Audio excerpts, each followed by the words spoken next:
Hello friends, this is Nikita.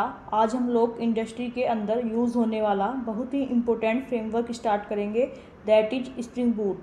तो सबसे पहले तो स्प्रिंग बूट होता क्या है।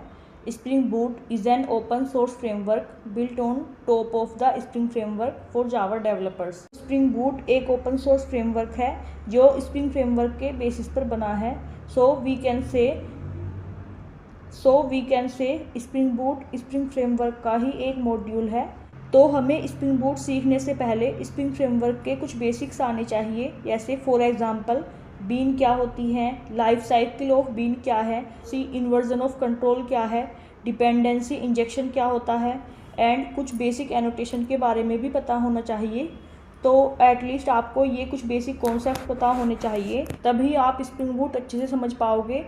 ये कॉन्सेप्ट मैंने आपको ऑलरेडी समझा दिए हैं, तो अगर आपने वो वीडियोज़ नहीं देखी हैं तो आप पहले उन वीडियो को एक बार ज़रूर देखें। तो अब समझते हैं स्प्रिंग बूट। तो स्प्रिंग बूट में बूट का मतलब क्या होता है, दैट इज फास्ट।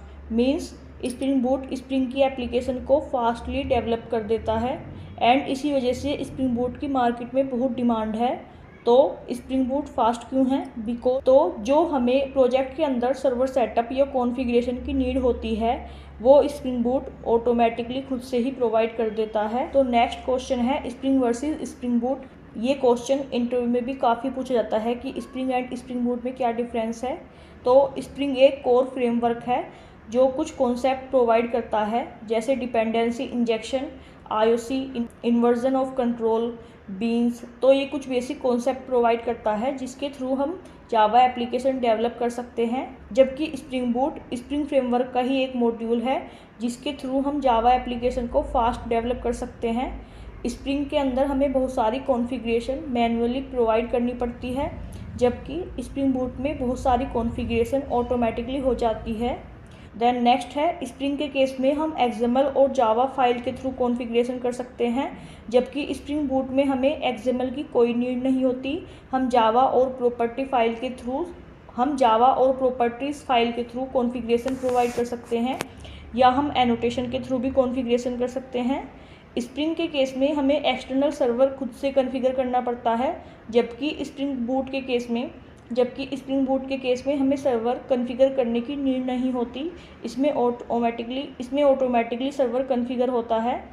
स्प्रिंग के केस में एक प्रोजेक्ट को स्टार्ट करने के लिए बहुत सारे स्टेप्स की नीड होती है, जबकि स्प्रिंग बूट के केस में हम फास्टली प्रोजेक्ट स्टार्ट कर सकते हैं। इसलिए ये रेस्ट एपीआई को क्रिएट करने के लिए बहुत यूज़ होता है। देन नेक्स्ट इम्पोर्टेंट क्वेश्चन है स्प्रिंग बूट आर्किटेक्चर। तो जब भी हम स्प्रिंग बूट एप्लीकेशन को रन करते हैं तो बैकग्राउंड में एक्चुअली होता क्या है, रिक्वेस्ट ब्राउज़र से चलकर डेटाबेस तक कैसे पहुंचती है, कंट्रोलर क्या करता है, सर्विस लेयर का रोल क्या होता है, और स्प्रिंग बूट इंटरनली वर्क कैसे करता है। तो what is spring boot architecture. Spring boot architecture एक स्ट्रक्चर है जो बताता है कि एप्लीकेशन के डिफरेंट कंपोनेंट आपस में कैसे कम्युनिकेट करते हैं। सिंपल वर्ड्स में समझे तो यूज़र रिक्वेस्ट एप्लीकेशन में कैसे एंटर होती है, प्रोसेस कैसे होती है, डेटाबेस से डेटा कैसे आता है, रिस्पॉन्स यूज़र तक कैसे जाता है। इस पूरे फ्लो को ही स्प्रिंग बूट आर्किटेक्चर बोलते हैं। तो सबसे पहले आती है क्लाइंट लेयर। तो क्लाइंट कुछ भी हो सकता है, जैसे ब्राउज़र हो सकता है, पोस्टमैन हो सकता है, या कोई फ्रंट एंड एप्लीकेशन हो सकती है। ये एचटीटीपी रिक्वेस्ट सेंड करता है। तो ये रिक्वेस्ट सबसे पहले आती है कंट्रोलर के पास। कंट्रोलर क्या करता है, कंट्रोलर रिक्वेस्ट रिसीव करता है, एंड यूआरएल मैपिंग हैंडल करता है, एंड रिस्पॉन्स रिटर्न करता है। देन कंट्रोलर डायरेक्टली डेटाबेस को कॉल नहीं करता। अब आती है बीच में सर्विस लेयर। बेसिकली ये बिजनेस लॉजिक हैंडल करती है, कैलकुलेशन परफॉर्म करती है, वैलिडेशन परफॉर्म करती है। मीन्स इस कंट्रोलर लेयर सिर्फ रिक्वेस्ट हैंडल करती है, एक्चुअल काम सर्विस लेयर में होता है। अब सर्विस लेयर को डेटा चाहिए तो सर्विस रिक्वेस्ट भेजती है रेपोजिटरी लेयर को। रेपोजिटरी डेटाबेस से कम्युनिकेशन करती है, डेटा को डीबी से गेट करती है एंड अपडेट करती है। तो कंप्लीट रिक्वेस्ट फ्लो क्या होगा, तो सबसे पहले स्टेप है, तो फर्स्ट स्टेप है क्लाइंट रिक्वेस्ट सेंड करेगा, क्लाइंट रिक्वेस्ट सेंड करता है।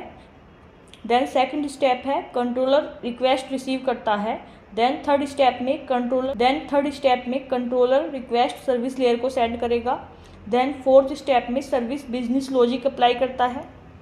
देन 5 स्टेप में रेपोजिटरी डेटाबेस से डेटा फैच करती है। देन 6 स्टेप में डेटा वापस सर्विस लेयर तक आता है। देन कंट्रोलर, देन क्लाइंट को जाता है। तो बेसिकली ये था स्प्रिंग बूट का पूरा लेयर्ड आर्किटेक्चर। सो आपको ये वीडियो कैसी लगी, मिलते हैं नेक्स्ट वीडियो में। अगर आपको ये वीडियो पसंद आई है तो प्लीज़ लाइक कीजिए, चैनल को सब्सक्राइब कीजिए। So thanks for watching my video.